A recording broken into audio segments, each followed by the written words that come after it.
만드는 언론 여긴 국민 라디오. 나란히 가지 않아도 우리는 하나.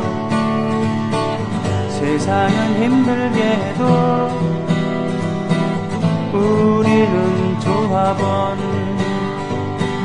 우리는 하나.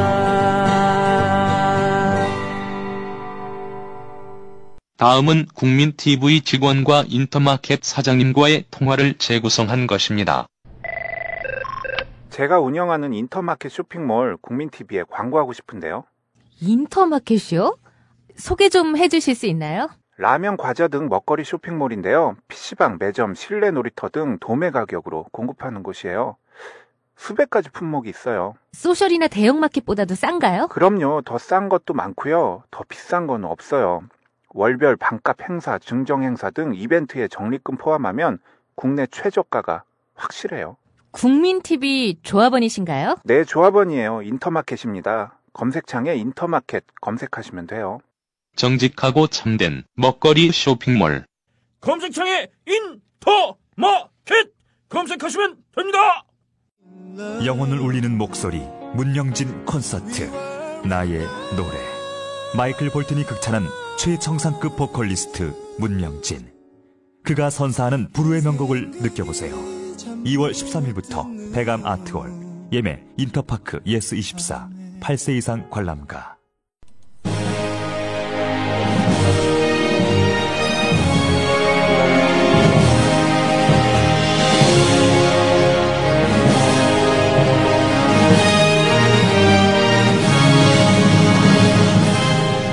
박한영의 라디오 백령전쟁.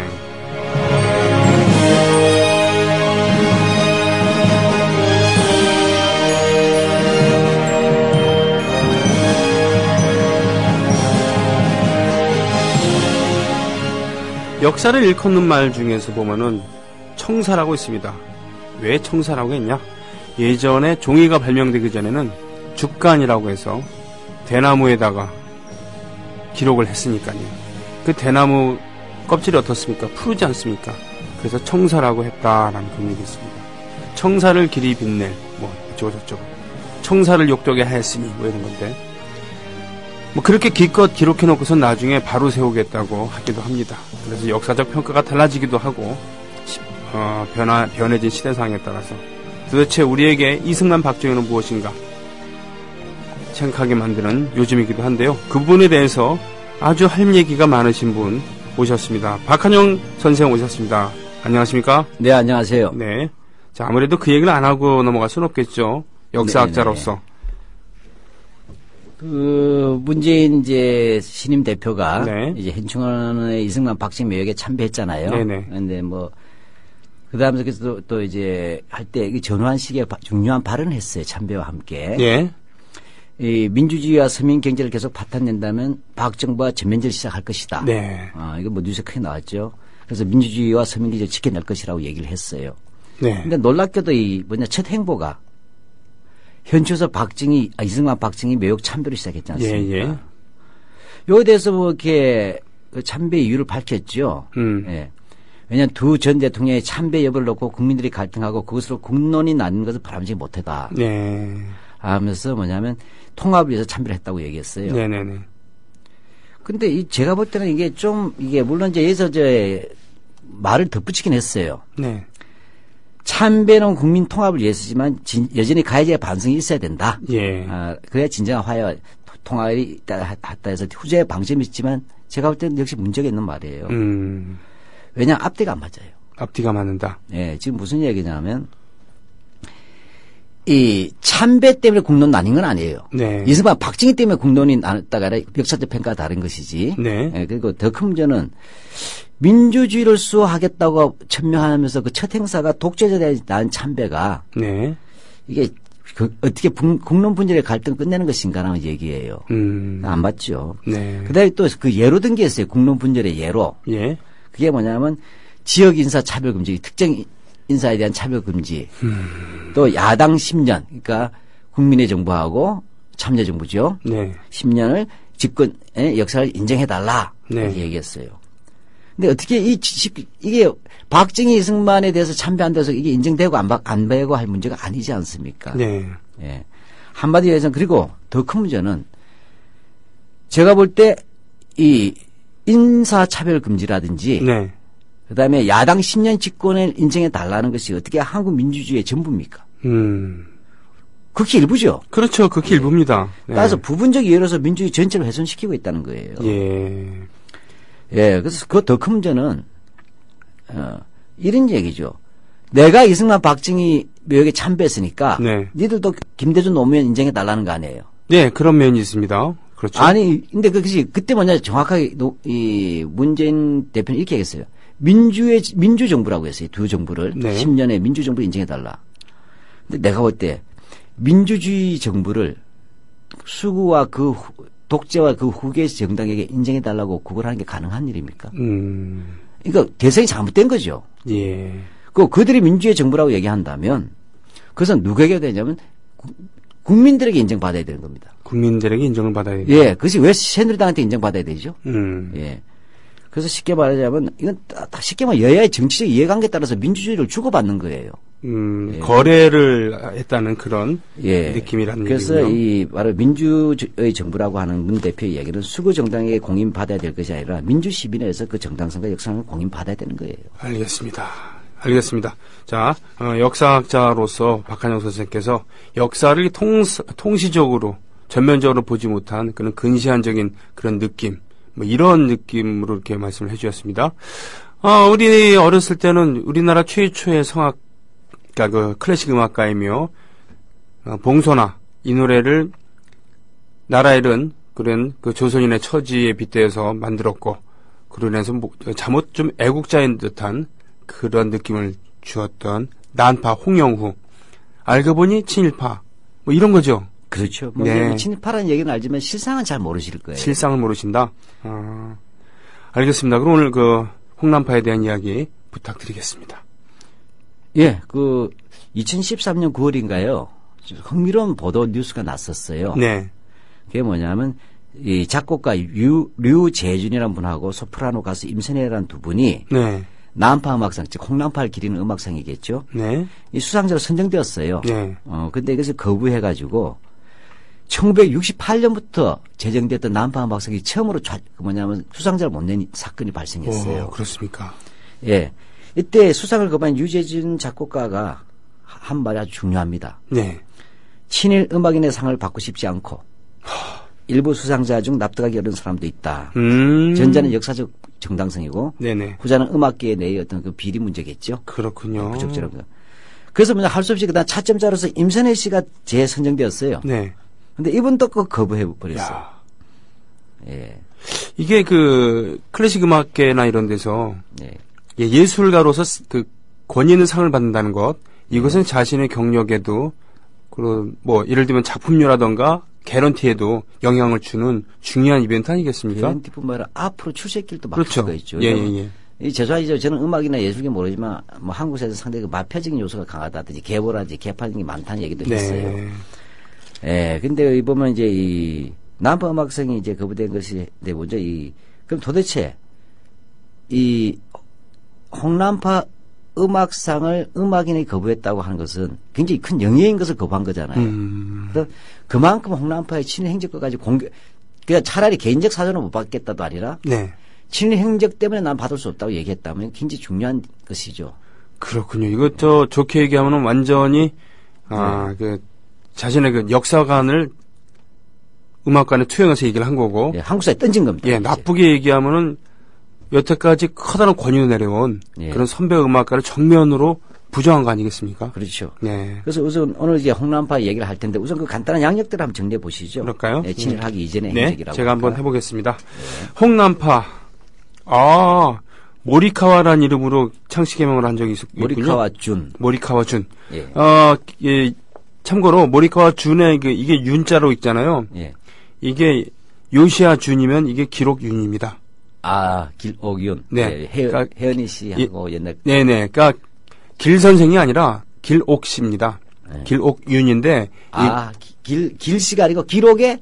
네, 길옥윤. 그러니까 그거를 일본어로 읽으면 요시야가 되거든요. 요시야 되죠. 요시야 준. 이런 것처럼 제가 오늘 배웠습니다. 저는 길신 줄 알았어요. 예, 저도 그런 줄 알았는데 이게 모리카와 수풀삼자를 쓰는 수풀삼 물론 예술가 내천자 기록윤 씨가 모리카와. 무슨 친이 될 이야기는 아니죠. 그렇죠. 당연히. 예, 그분은 일본에서 음악을 많이 배웠거든요. 네. 그러면서 일본에서 재즈를 배웠는데 그 스승이 이름을 지어준 겁니다. 네. 네. 1898년 3월 19일 태어났다. 출생지는 서울 또는 경기도 남양으로 알려져 있다. 네, 다소 논쟁이 있어서 그래요. 네. 출생지. 본명은 홍영후. 1914년 3월 중앙기독교 청년회, 즉 YMCA 청년학관 중학과 졸업했고 청년학관에 다니면서 조선 정악전습소 서양학부 성악과와 기와과를 마치고 이후 일본에 유학을 가서 관립 도쿄 음악학교 일명 유명하죠. 우에노 음악학교 이거 많이 들어봤습니다. 그럼요. 지금은 이제 뭐냐면 도쿄예술대학 음악학과예요. 최고의 권위를 가지고 있죠. 최고의 권위를 갖고 있는 도쿄예술대학 음악학부의 전신인 관립 도쿄 음악학교 일명 우에노 음악학교 예과와 도쿄 고등음악학원 현재 군이다치 국립음악대학을 거친 후 귀국해서 엘리트 코스였네요. 그럼요. 1929년 9월 중앙보육학교 음악교유에 취임하고 1931년 9월 미국 시카고 셔우드 음악학교 연극과에 입학해 1932년 6월에 졸업하면서 음악학사를 취득하고 귀국 후 33년 4월 경성보육학교 음악 주임교유에 취임하고 주임교사란 뜻이죠. 주임교수, 주임교사군요. 1933년 6월 일본 빅터 축음기 주식회사 경성지점 음악주임에 취임. 이거 대단한 짐입니다. 그죠? 그렇죠. 빅터 레코드죠. 빅터 레코드. 예. 1935년 9월부터 36년 3월까지 이화여자 전문학교 음악과 강사를 지냈고 28년에 도쿄 신교향악단 28년입니까? 38년입니까? 38년이죠. 네. 1938년 도쿄 신교향악단 현재 NHK 교향악단. 유명한 NHK 일본 최고의 교향악단 아닙니까, 지금? 그렇죠. 예. 거기에 입단해서 그것도 제1 바이올린 연주자. 여기 우리가 흔히 작곡가로 알고 있지만 바이올린 연주자로 대단히 유명한 분입니다. 제2 바이올린도 아니고 제1 바이올린 연주자로 한다는 것은 실력을 일본 최고의 실력을 가지고 있었다는 얘기군요. 인정받은 겁니다. 1937년 11월에는 경성중앙방송국 방송관현악단 지휘자. 지금 KBS 라디오가 해당되죠. 일제시대지니까 다르지만. 그렇죠. 그러니까 지금으로 따지면 KBS 교향악단의 예. 지휘자로 취임했다는 얘기군요. 예. 여태까지가 이런 화려한 이력이 있습니다.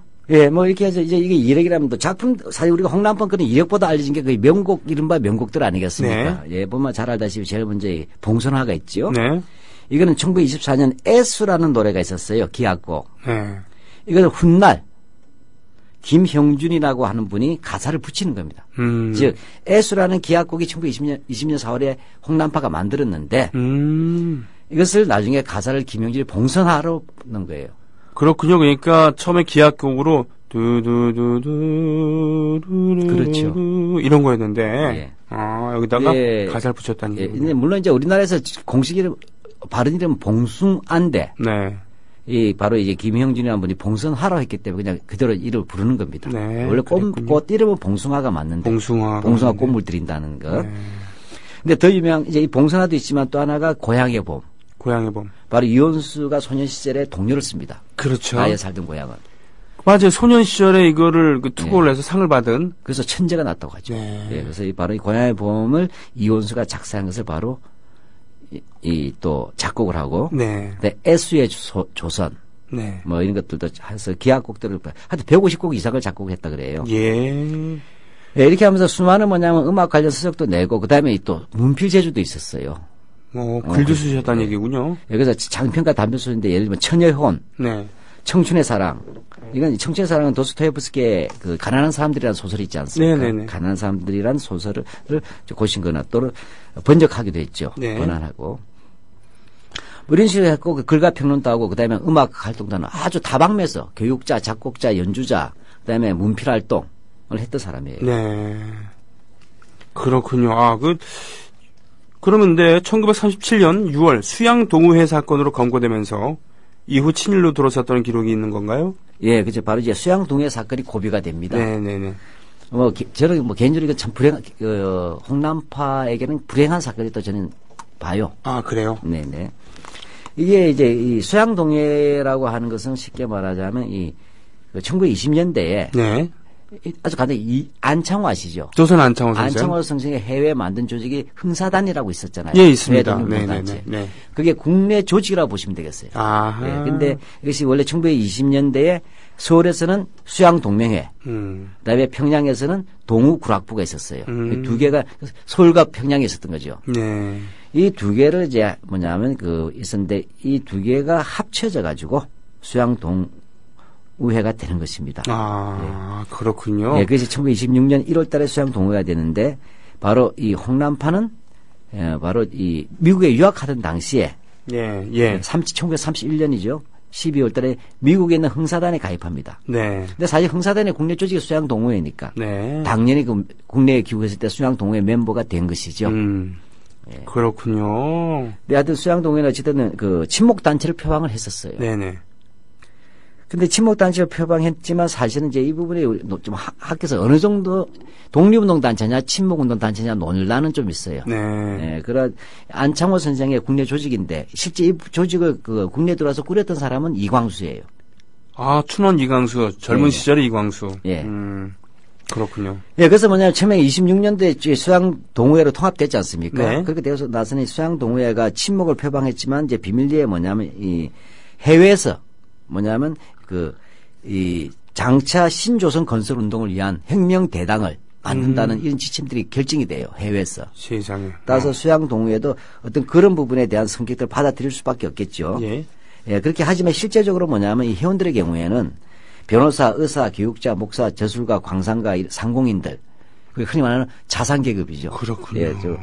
예, 이나 아니면 사회 지도층들이었고, 네. 실제 뭐냐면 활동 자체는 어떤 그 독립운동과 직접적으로 관련된 일은 많이 하지 못했어요. 네, 많이 하지 못했고, 이 기관지가 동광, 동쪽의 빛이라는 잡지예요. 세상에. 네. 네, 되고, 그 다음에 이렇게 돈 또 모아서 이제 해외에 보내려고 하다가 실패한 적도 있었어요. 네. 그러나 대체로 크게 봐서는 뭐냐면 어쨌든 표방된 것은 수양운동이고 실제 활동은 다시 이렇게 할 수 없었던. 이미 36년도, 7년도면 전시체제로 가고 있지 않습니까? 그렇죠. 예, 이렇게 되는데 이때 37년도에 제경성 기독교 청년 면려회. 예, 힘쓴다는 것이죠. 그러게요. 이쪽에서 이제 금주운동을 합니다. 술 끊자는 거. 네. 예, 그렇게 하면서 이때 인쇄물을 하나 만들었어요. 인쇄물을? 예. 멸망에 빠진 민족을 구출하는 기독교인의 역할, 운운하는 이런 인쇄물을, 사라 국내 35개 지부에 발송했는데, 네. 이 부분이 이제 추적이 되는 거예요. 아하, 예, 이렇게 하면서 바로 이제 이용서 정인과 이대의 주요한 아시죠? 주요한, 네네네. 그 다음에 이제 이 사람들이 쭉 하면서, 모두 181명이 잡힙니다. 아이고, 이 주요한 선생 같은 경우는 우리나라 최초의 자유시라고 하는 현대시의 기틀을 얘기하는 자유시를 창작했던. 이광수급으로 나중에 친일로 가죠. 나중에는 이광수급으로. 예, 왜냐 이광수와 함께 독립신문 발간을 했었잖아요. 임시정부에서. 네. 이제 이렇게 했는데 여기에 홍남파도 그 멤버로서 근거가 된 것입니다. 그렇군요. 예. 그런데 그래서 어떻게 보면 이런 점에서 많은 분들은 홍남파가 민족운동, 독립운동을 했다. 네. 그리고 음악으로도 민족음악을 한 거 아니냐. 네. 그래서 이런 부분에서 홍남파가 이제 항일운동 음악가로 이제 평가를 받긴 해요. 네. 근데 실제로 수양동호회 활동이 일제로부터 유죄 판결을 받을 만큼 항일운동을 실제적으로 했는가, 표방한 거 말고 실체를 했는가에 대해서는 좀 이렇게 이설들이 있어요. 그게 이제 만주나 이런 중국이나 이런 데와는 달리 국내에서 독립운동을 한다는 것은 참 힘들었잖아요. 예. 저는 개인적으로 아마 독립을 못 시작했지만, 네. 조건 제약상으로 아마 구체적인 실천을 하지 못했고, 있었지만, 그래도 나름대로 의미가 있는 조직이라고 보고 있어요. 네, 네. 근데 재판 결과가 재밌어요. 재판 결과가. 네. 예, 1심에서는, 저는 무죄를 받아요. 전원 무죄? 예, 경성지방법원에서. 네. 그러니까 이제 검사가 다시 공소했겠죠. 네. 불복하고. 그래서 그래서 경성복심법원에서는 그 뭐냐면 징역형을 받아요. 몇 네. 사람들이. 근데 또 41년 고등법원 우리 대법원이 없으니까 네. 상고심에서 전원무죄 판결을 받습니다. 다시 말하면 무죄, 유죄, 무죄. 꼭 무죄, 이번에 유죄, 무슨 무죄. 원시형 사건 비슷하죠? 뭐 물론 비유가 좀 잘못된 것입니다. 그러게요. 네. 근데 이 부분에서 이제 입을 놓고 이제 학교에서 논란이 있어요. 뭐냐 경성지방법원에서 무죄를 때렸다는 것은 사실 증거가 없었다는 거 아닙니까? 항일운동에. 예. 유죄 뭐 일부러 무죄를 때릴 수는 없을 거 아니에요. 그러게 말입니다. 게다가 좀 어느 정도 편파적이었을 텐데, 예. 그럼에도 불구하고 무죄를. 네. 그러니까 이 검찰에서는 자기네들은 곤란하죠. 네. 자기들 기소했는데. 그 우리나라 지금 검찰을 보는 듯한 그런 느낌이네요. 그죠? 뭐 일본 검찰이긴 합니다만은. 네. 그러니까 이들이 한국에서 이때 유죄를 때린 거예요. 네. 그렇군요. 그런데 뭐냐면 이제 그 이후에 그다음에 마지막 경성복심법원 최종심에서는 네. 무죄가 나왔을 때 이때는 전부 다 전향을 한 상태예요. 아하. 전부 다. 그러니까 유죄를 때릴 필요가 없죠. 예. 이건 복잡한 게 있다는 얘기예요. 무죄, 유죄, 무죄 사이에는 이런 변화가 있다. 이게 무려 4년 5개월 동안 간 거예요. 아이고. 37년부터. 예, 그래서 근데 어찌됐건 이 속에서도 뭐냐면 그 최윤재라든지 이기윤 같은 사람들은 고문으로 옥사하고 최윤세, 이기윤 예. 고문으로. 야. 예, 김성각 같은 분은 불구가 되기도 합니다. 야. 그러니까 이게 바로 수양 동우회 사건이에요. 그러면 이 수양 동해 사건 당시 홍남파의 행적을 살펴보겠습니다. 홍남파는 유학 중 흥사단에 가입한 일로 1937년 6월 동우회 사건으로 검거되었고 같은 해 7월 빅타 축음기 주식회사 경성지점 음악주임을 사임했고 8월 경성보육학교 음악주임교유를 사임했고 37년 8월 21일 석방 또는 송치되었다가 10월에 기소유예 처분을 받았군요.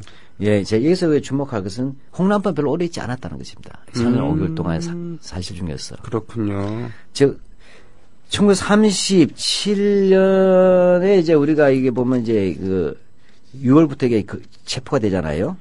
그러나 10월에 기소유예 처분 받았고. 예, 근데 8월 21일에 상당히 빨리 석방 송치가 됐죠. 네. 근데 10월 달에 아예 기소유예 처분 받았다 한다면 아예 면소가 된 셈 아닙니까? 네. 예, 그렇죠? 예, 이렇게 되는 것이다. 그 어찌됐건 이렇게 하면서 바로 이 수양동의 제 생각에는 그렇게 긁어 넣을 게 없었다. 홍남파의 경우에는. 네, 걸고 넘어갈 게 별로 없었다. 예, 예, 이렇게 보시면 돼요. 또 실제 활동으로도 그렇지 않습니까? 네. 근데 올해 바로 이 시기에 전후해서 바로 이렇게 주목할 것은 이 석방 송치되는 이 전후한 시기부터 뭐냐면 친일 행위가 드러나기 시작하는 겁니다. 그래서 이 시기에 가면 바로 이제 친일 가요를 작곡하고 그다음에 친일 단체도 가입 활동하게 되는 거죠. 근데 이때 주목되는 게 수양 동의회 관계자들이 공개 전향 성명서를 발표합니다. 신문으로. 네. 물론 일경이 요구했겠죠. 그래 요구를 했겠죠. 네. 일제 네, 경찰이. 그래서 각 개인별로 사상 전향서를 글을 써요. 네. 그래서 홍남파도 이 37년 11월 달에 사상 전형에 관한 논문 이렇게 해서 자표를 쓴 것을 공개 발표합니다. 그 내용은 좀 우리 홍남파의 입장을 이야기해서 한번 읽어보시면 좋을 것 같습니다. 알겠습니다. 제가 한번 읽어보겠습니다. 민족운동을 표방하는 단체에 가맹한 적이 있는 필자는 그 동기 여하와 그 활동 유무를 막론하고 후회가 막급할 뿐 아니라 민중의 지도자의 지위에 있는 사람으로서 차제의 부끄러움을 금할 수가 없다. 따라서 사상 전향을 결의하고 나의 그릇된 생각과 마음가짐을 바꿔 과거를 청산하고 금후는 일본 제국의 신민으로서 본분을 다하고 온건한 사상과 정당한 시대 관찰로서 국가에 대해 충성을 꾀하며 민중에 대해서는 훌륭한 지도자가 될 것을 맹세하는 바이다. 야, 세상에 안타깝네요. 예. 그런데 이 친일 임명사전에서는 이 전향한 사람들을 모두 수록하셨습니까? 그렇지는 않아요. 그래서 그래요? 이건 이제 우리가 대중의 정서에서 보자면 지조론의 입장에서 보자면 용서할 수 없겠죠. 그렇죠. 네. 옛날 선비 정신으로 의문이나, 따지면. 네. 그러니까 친일은 좀 다른 각도겠죠. 음. 이제 이 부분은 이제 전향은 상당히 폭력적 수단으로 이루어졌어요. 아. 예, 왜냐하면 그 고립된 개인이 그 무지막지한 폭력 속에서 전향을 강요받았을 때 그래서 거부하기는 어렵지 않습니까? 그렇습니다. 이거 옥사도 하시고 그랬는데 이거 유신 시대에도 그랬었잖아요. 그렇죠. 예. 전향 공작이 있습니다. 일제 때 전향 공작을 이어받은 게 그대로 박정희예요. 예, 그렇게 해서 네. 많은 애국자들이 돌아가시기도 하고 그랬습니다만. 네, 그래서 저희들은 그 전향 자체를 친일로 보지는 않습니다. 음흠. 전향 이후에 친일 행위가 있어야 친일로 보는 것이죠. 네.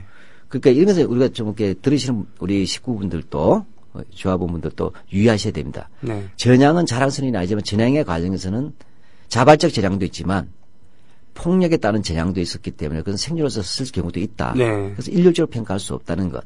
그걸 네. 유의해야 되고 그러나 동시에 그래서 친일 행위라고 하는 것은 전향으로부터가 아니라 전향 이후에 그 행적들을 우리 주목하는 것이다. 이렇게 보면 되겠어요. 네.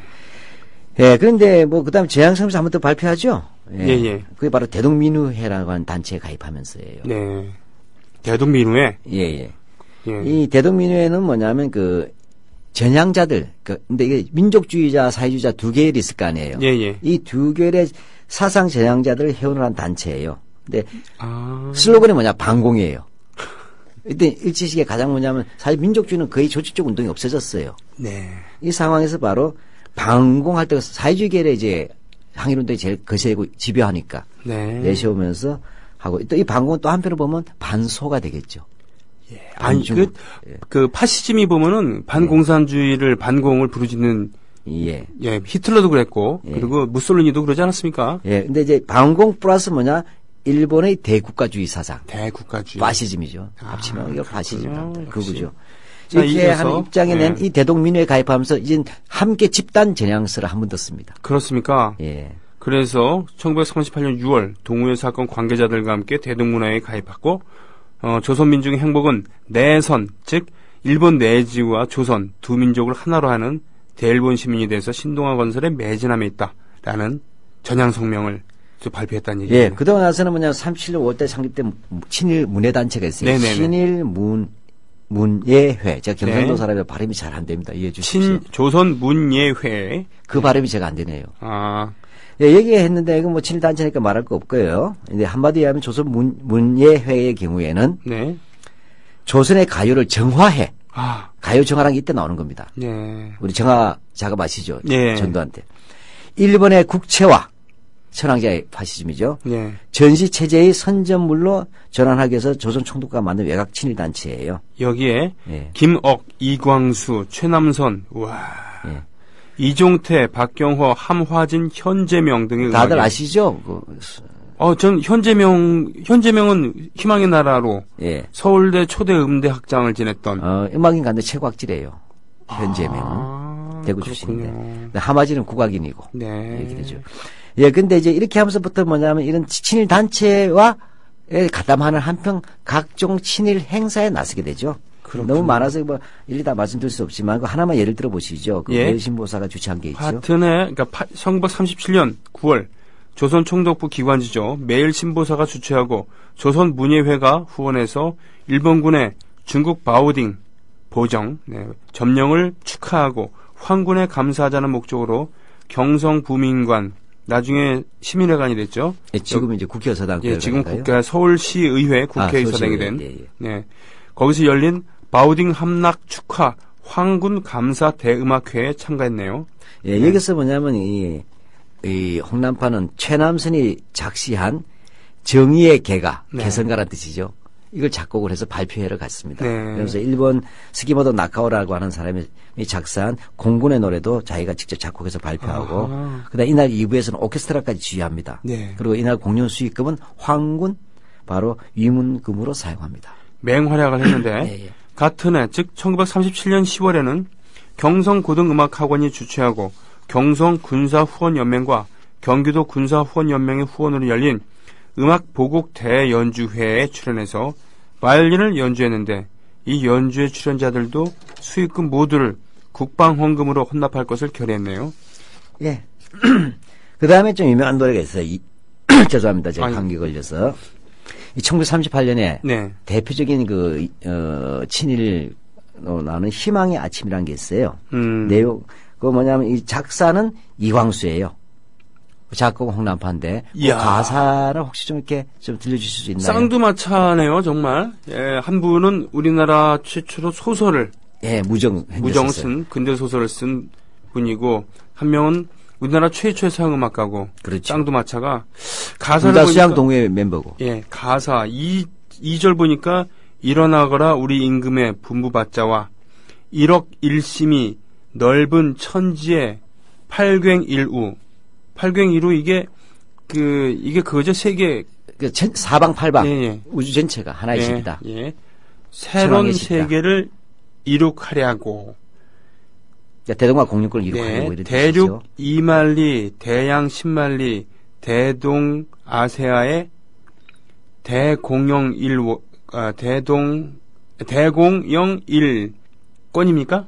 예. 예. 대국 공룡권. 예, 근데 우리 일장기 날리는 곳이 자자손손 만대의 복누릴 국토 이렇게 되어 있는데 2절 3절이 한번 가만있어 봐. 이 악보를 제가 명식 음악인인데 악보를 잘 못 봅니다. 설마요. 제가 방금 들어서 당황하신 거죠? 아니, 저 잘 못 봐요, 사실. 예, 1절 해볼까요? 밤이 새였다 희망의 아침 동편 하늘에 솟는 해바른 따들바들아 뜸뽕은 이렇게 되네요. 예. 소리 높여서 소리 높여서 만세 불러라. 이거 일본 군가 비슷하네요. 그렇지, 일본 군가풍으로 작곡했어요. 네. 이것은 중요한, 이제, 나중에 제가 얘기할 겁니다. 과연, 홍남파는 민족 음악가인가 문제가 이제 나올 수가 있죠. 이거 예. 그 전형적인 일본 군가풍이 다시 해볼까요?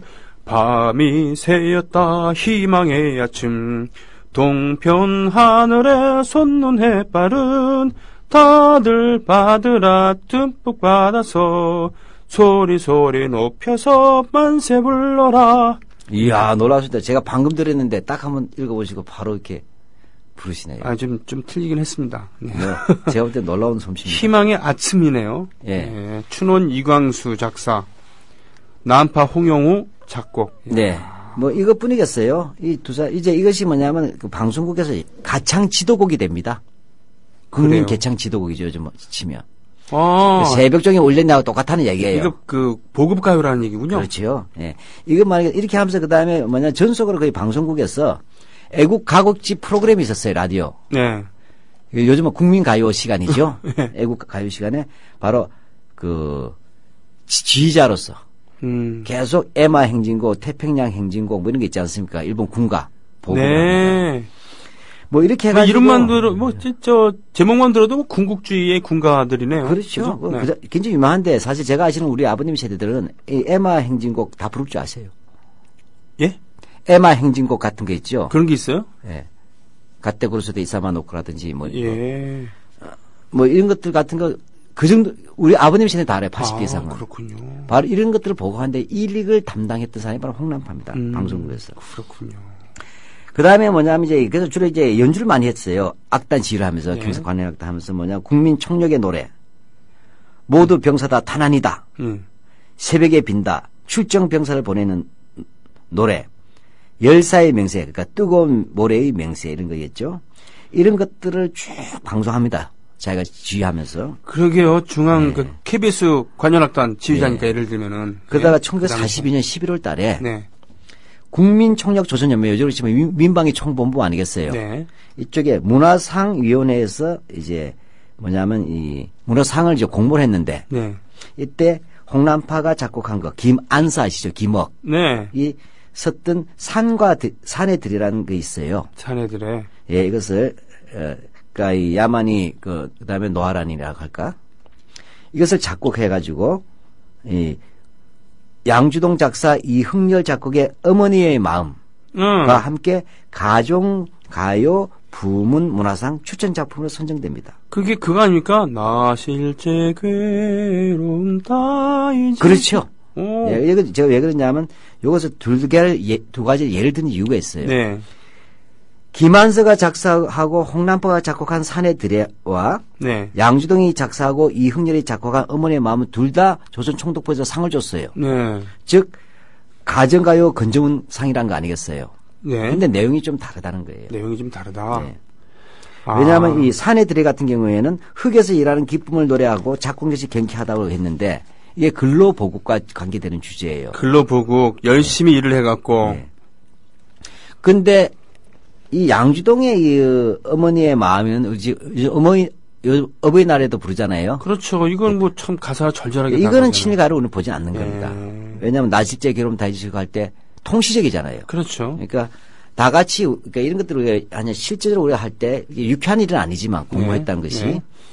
실제 가사에 내면서 친일성이라고 끄집어낼 게 없는 것이 있는데 홍남판 굳이 끄집어낼 것들을 작곡했다. 그랬군요. 좀 적극적이었다는 얘기군요. 네. 자, 홍남파는 1940년 7월 7일자 매일신보 여기에 또 사변 3주년과 반도문화 여명 사변 3주 중국 침략을 사변이라고 얘기한 겁니까? 진화사변이라 불렀죠. 네. 중국을 낮춰서 부르는 게 진화예요. 진화 그렇군요. 네. 사변 3주년과 반도문화의 여명 진화사변과 음악이라는 글을 발표하고요.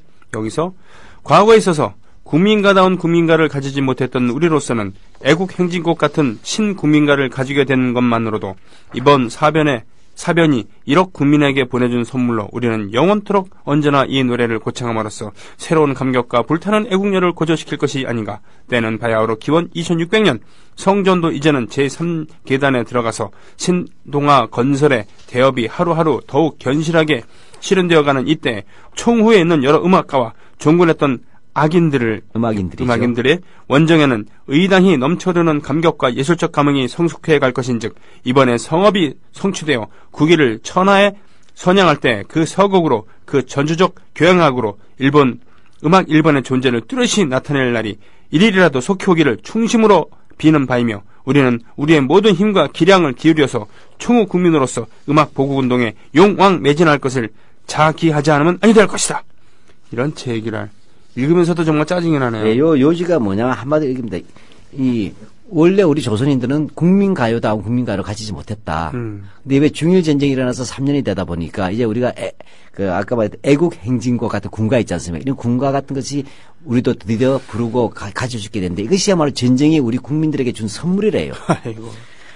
즉 전쟁이 우리에게 군가를 준 것이 큰 선물이다. 이제 뭐냐 기원 2600년 일본 건국 2600년을 맞이해서 1940년에 그렇게 돼요. 네. 그러니까 우리가 더욱더 이것에 열심히 음악인들이 분투 노력해야 된다. 그렇게 함으로써 우리들이 모든 기량을 다해가지고 총후 후방의 국민으로서 음악 보국 운동에 헌신할 것을 제안하고 앞장서서 실천하겠다는 것입니다. 네, 참나 대단하네요. 네, 이런 활동 결과로 1941년 1월달에 조선음악협회가 새로 결성됩니다. 네. 여기에서 평의원이면 간부입니다. 네. 간부로 선출되는 것이죠. 평의원. 그러니까 이때만 하더라도 진주만 기습하기 전에 네. 승승장구하고 있었던 일본. 그렇죠. 일본은 영원할 것이다. 우리 독립 못할 것이다. 자포자기 상태이기도 했겠지만 남파 홍영호는 그 최일선에서 활약을 했다고 볼 수 있겠군요. 여기 네. 조선음악협회는 잠깐 설명 좀 해주시겠어요? 여기 보시면. 네. 자, 조선음악협회는 조선총독부 항무국의 알선으로 항무국 내에 사무실을 두고 음악의 건전한 발달과 음악가의 질적 향상을 도모하여 신체제 문화의 신체제가 나오죠. 네. 발달 향상에 이바지하는 것을 목표로 삼아 모든 음악계를 포괄하는 최대의 단일 조직이었다. 조선음악협회는 음악보국 주간연구회 등의 연주회를 주최하고 후원하면서 음악이라는 직능으로 체제에 부응하고 침략 전쟁에 협력하는 활동을 주도했다. 예, 우리가 이제 일제 강점기에 보면 직역봉공이라는 말이 있어요. 네. 직역봉공이라는 말인데 이게 굉장히 중요합니다. 예를 들면 음악가가 무슨 사람 죽였냐 작곡밖에 안 했지 이런 말 하는 사람들 있지 않습니까? 네. 근데 정확하게 직역봉공은 직능과 네. 그다음 또는 직장과 네. 그다음에 지역에 따라서 자기가 할 수 있는 능력을 다 발휘해서 천황폐하와 전쟁을 위해서 충성을 다해야 된다는 얘기예요. 그랬군요. 따라서 문학인은 문필보국, 네. 음악인은 음악보국, 음악보국, 근데 화가는 화필보국 네. 이렇게 되는 겁니다. 그렇군요. 바로 이때에서 조선음악협회는 바로 음악보국을 해야 되는 것이고 여기에 핵심으로서 뭐냐면 홍남파는 간부로서 활동하게 된 것인데 그렇군요.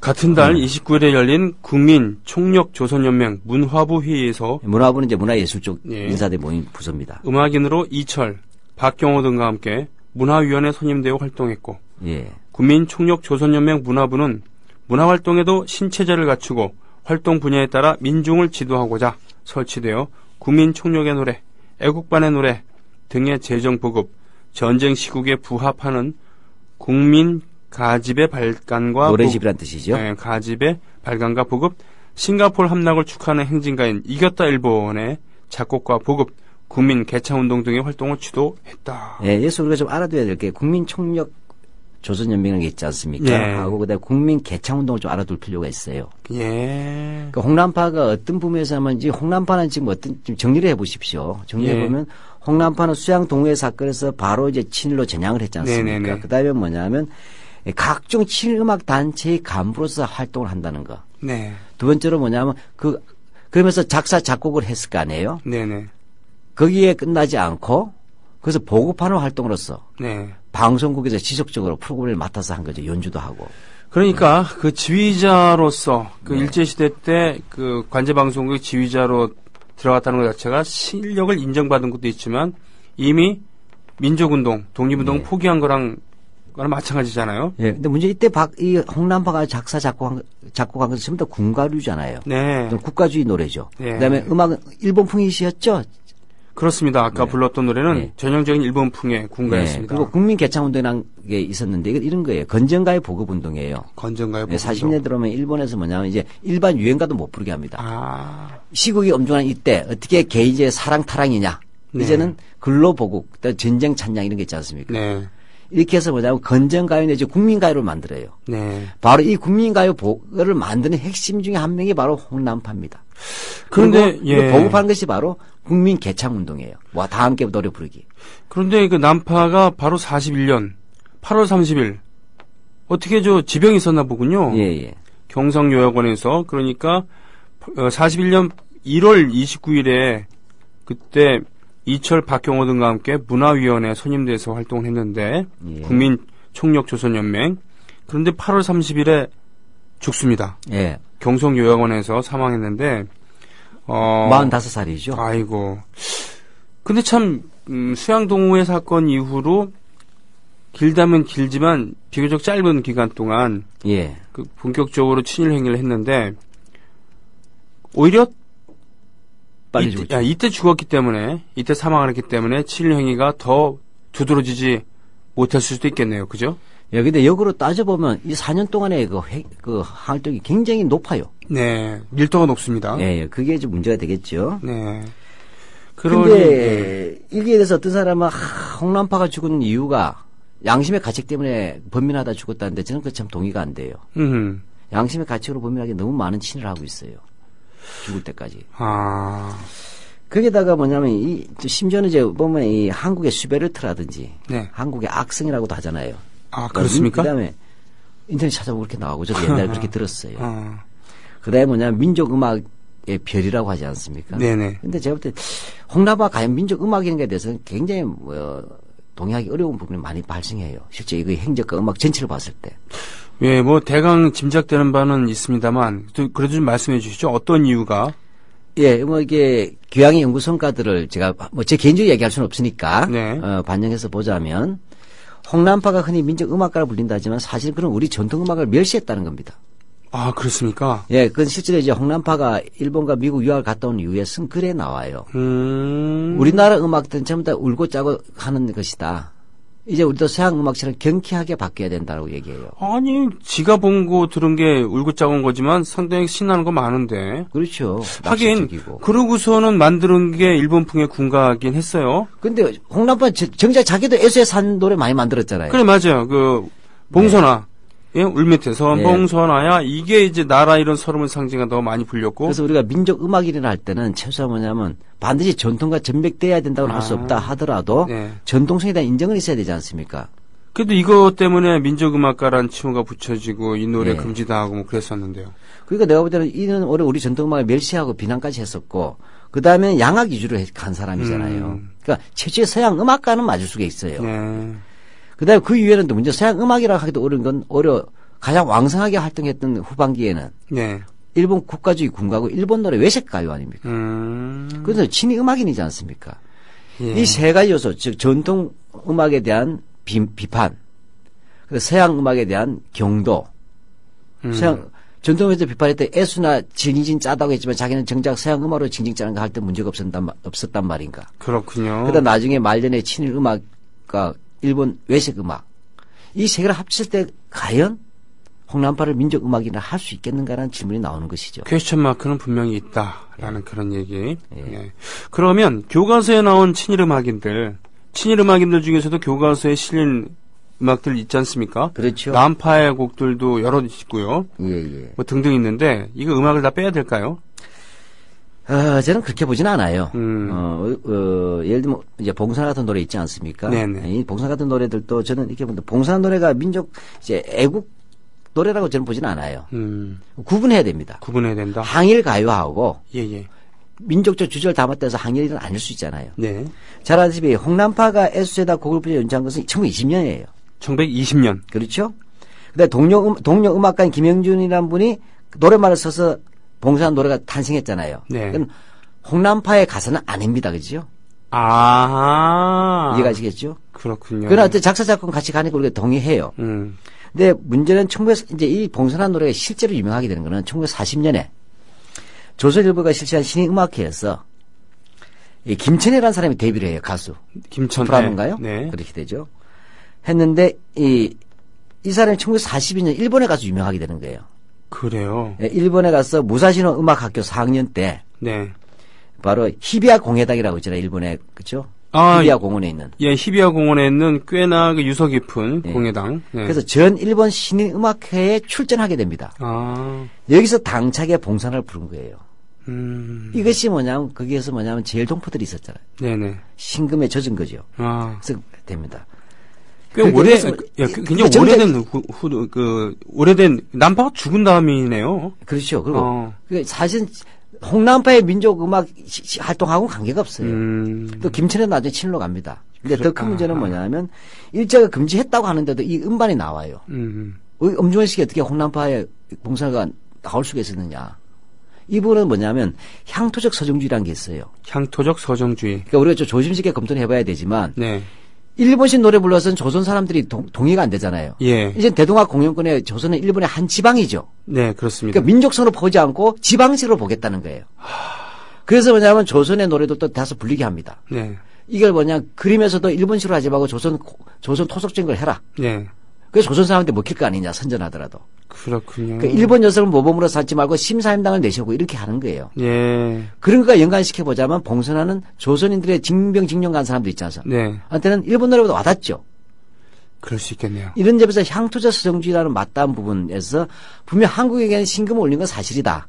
그러나 그것이 어떤 항일이나 민족 음악가로서 활동과 관계된 건 아니다고 보아야 되고 일제로서 그것을 일정하게 유통되도록 허용했던 부분은 네. 바로 그러한 조선인들의 마음을 녹일 수단이 일본 음악 자체는 없기 때문이다 이렇게 봐야 되겠죠. 한편 그래서 이제 음악을 이제 빼야 된다 얘기도 이제 네. 그래서 같이 연결되는데 그래서 저는 이렇게 봅니다. 네. 지금 제일 어려운 게 문화예술인들의 경우 제일 어렵잖아요. 예. 그 이유가 뭐냐면 이미 사랑하고 있는데 미워하라는 얘기가 돼버린 거예요. 지금 다 애국가 부르잖아요. 안익태 애국가. 희망의 나라라도 많이 알려져 있고요. 희망의 나라도 부르고 다 부르고 노래방에서도 부르는데 갑자기 그 친일가요야 친일파의 음악이야 하지마 이렇게 하면 굉장히 난감해지죠. 네. 즉 이걸 다시 미워하려니까 감정 조절이 안 되는 거예요. 근데 우리 그래서 저는 이렇게 봅니다. 또 어려운 것은 이 사람들 빼면 어찌됐건 음악사의 재구성이 어려운 부분도 있지 않습니까? 네. 저는 이런 부분에서 뭐냐면 친일명사전은 바로 그런 어려운 주제를 한국사에 던졌다. 어떻게 대면할 것인가. 이것을 대면할 때 우리가 어떻게 대면하느냐가 친일 문제에 대한 현재적 해석이 되겠죠. 네, 그렇군요. 저는 이 부분은 숙제로 좀 남기고 싶어요. 알겠습니다. 네. 저도 곰곰이 생각해 보겠습니다. 남파만 문제가 되는 게 아니고요. 애국가 작곡자 안익태, 친일과 나치 부역, 게다가 만주국 부역. 네. 예. 남파도 그렇고 한국의 슈베르트, 악성이라 칭송받고 남파 음악제와 음악상, 남파 합창단 운영되어 있고 서울 종로구 홍파동의 남파 가옥은 서울시 등록문화재 90호로 지정되고 탐방지로 각각 갖고 있고요. 일제 전형적인 일본 시대 그때 그 일제 시대 가옥입니다. 인터넷 사이트에 들어가면 여전히 남파를 민족음악가로 칭송하는 글이 훨씬 많이 있고요. 음악은 한민족의 정서 표현의 극치인데 그 정서가 일제의 식민지배와 침략 전쟁을 찬양하고 반인간주의 이런 걸로 나아가는데 앞장선 친일음악인.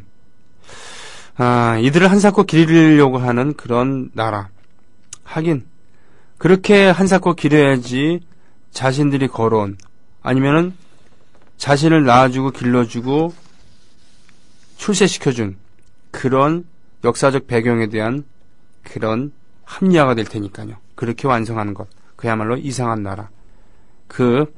가장 최근에는 국기를 문란시킨 전직 국가 정보기관의 수장, 그리고 그 뒤를 따라가는 선글라스 낀 할아버지들의 모습으로 남아있는 거 아닌가 싶습니다.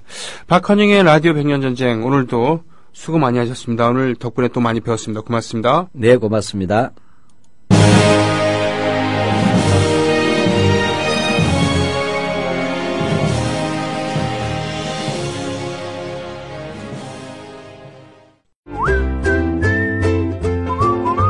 국민라디오 팟캐스트 응원하는 가장 쉬운 방법 아시나요? 다운로드하기, 별점 주기, 댓글 달기, 구독하기. 국민라디오 팟캐스트 널리 알리는 가장 쉬운 방법. 다운로드하기, 별점 주기, 댓글 달기, 구독하기. 기억하세요. 다운로드하기, 별점 주기, 댓글 달기, 구독하기.